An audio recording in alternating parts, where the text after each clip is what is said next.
grosse semaine pour François Legault et son parti, le Parti du changement qui nous avait promis un premier discours audacieux. Il nous a dit, si je devais identifier l'adversaire du gouvernement, ce serait la peur de se tromper, la peur de ne pas être capable, la peur du changement. Cette peur, c'est le contraire de l'audace. C'est quand même une coche en dessous de FDR qui avait dit, la seule chose dont nous devons avoir peur, c'est de la peur elle-même, ou de vous, Jean-Philippe, qui nous dites souvent en réunion. Ça te coupe un rythme. J'ai peur. Vous nous disiez souvent en réunion, j'ai peur des araignées, maudit que j'ai peur. Mais visiblement, pour François Delano Roosevelt, l'audace, c'est juste un mot-clé de marketing. En même temps, j'imagine que quand tu es comptable, comme notre premier ministre, c'est assez facile de trouver que quelque chose est audacieux. Tu sais, Pierre-Yves McSween, mettons, là. Lui, il trouve ça audacieux de porter des bas à motifs. En fait, il trouve ça audacieux de porter des bas tout court, quand ça coûte pas une scène de se promener nu-pied. Hop! Ça relativise.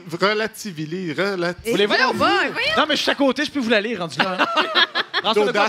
François Legault a parlé de signes religieux dans son discours. Il veut les interdire chez les personnes en autorité et les enseignants, ça on le savait, ce qui semble être la volonté de 65 % de la population si on se fie à un récent sondage. Ça, c'est audacieux quand même de faire ce que la majorité du monde veut que tu fasses. Donc, avant, il n'y avait pas vraiment de femmes voilées dans les postes d'autorité. Dorénavant, il n'y en aura encore pas. C'est comme se battre un peu contre des moulins avant de changement.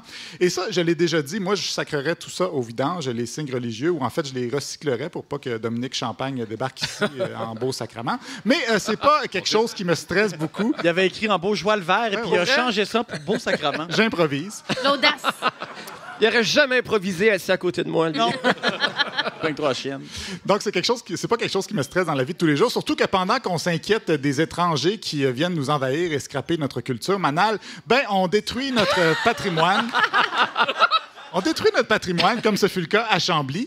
Ils ont dit qu'ils avaient détruit la maison Boileau, une maison patrimoniale, pour une question de sécurité en s'appuyant sur l'avis d'un entrepreneur, avis que la Ville a pourtant obtenu 12 jours après avoir pris la décision de détruire la maison. Donc, ce sont vraiment des visionnaires à Chambly.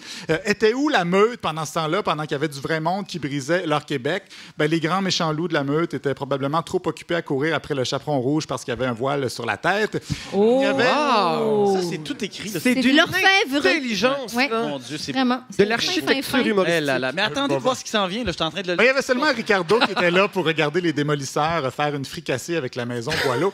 J'espère qu'il a pris en note les ingrédients quand même parce qu'ils veulent la reconstruire. Pourtant, quand tu reconstruis quelque chose, c'est plus la même chose. C'est comme le Madrid 2.0 ou Pamela Anderson. Ils l'ont refait au complet. Ils ont perdu leur charme d'antan.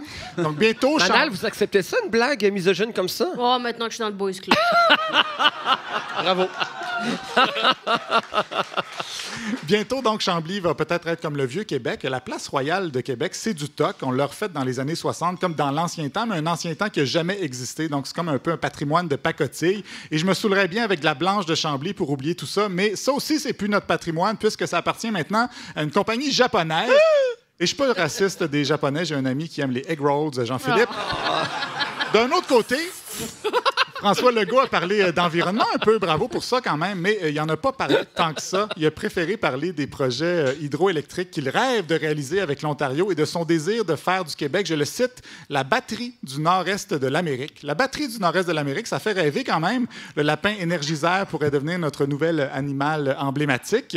Et Québec va devenir évidemment la capitale de la Mongolie à batterie. Ça serait merveilleux. Hey. En plus, François Legault a un projet électrisant pour l'île d'Orléans. Il veut profiter du troisième lien pour enfouir les lignes d'Hydro-Québec de 735 000 kV. Quelque chose qui ne se peut pas, sauf en laboratoire, disent les experts. Ils pensent peut-être qu'avec une thérapie par électrochoc, les Orléanais vont être guéris de leurs appréhensions envers le troisième lien. Comme moi, c'est ça que mon psy a fait pour me guérir de ma peur de parler en public, les électrochocs. Mon Dieu, je serais anxieux d'être votre psy. Ça doit être l'enfer. J'ai pas de psy, je me parle dans ma tête. C'est sûr qu'il n'y a pas de psy. François Legault s'est plaint que les opposants au troisième lien en ont fait un symbole idéologique anti-environnement. C'est un projet de développement durable qu'il dit. Ça, c'est audacieux quand même de dire ça et de penser que le monde va le croire. Des fois, les politiciens font des choses pas logiques pour des motifs obscurs. Par exemple, il y a une étude britannique qui a analysé la profitabilité de 6685 centrales électriques au charbon dans le monde et semble-t-il qu'elles ne sont pas profitables du tout et que la seule chose qui fait qu'elles survivent, c'est le lobbyisme de l'industrie du charbon.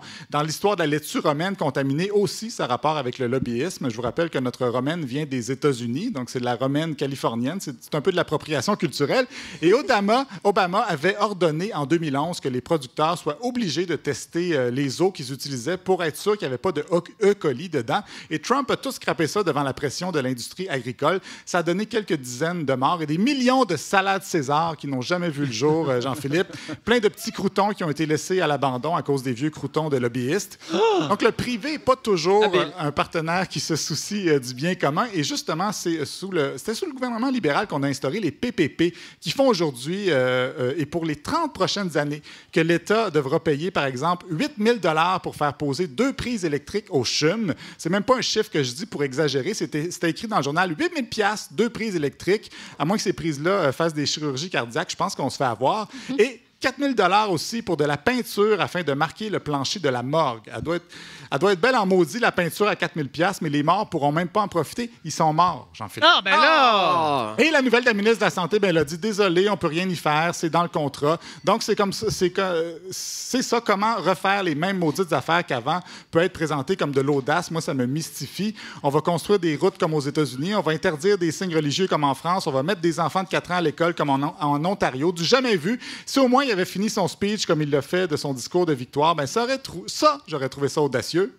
Merci! Bonne fin! Oui, bonne fin du monde, tout le monde. Merci, Olivier.